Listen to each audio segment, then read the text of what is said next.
everyone! I've got two patterns to show you on a Rubik's Cube today. The first pattern was like that. Look.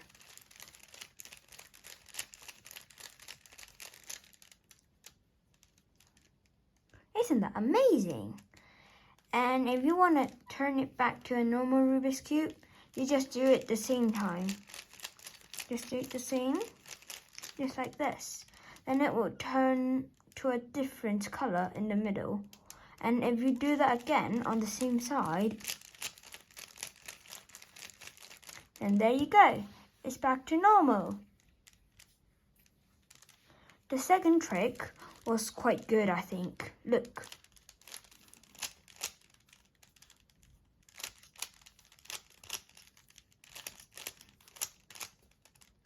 And if you look at this part, I think it quite looks like a daisy. What do you think? It's quite amazing. And now if you do the same,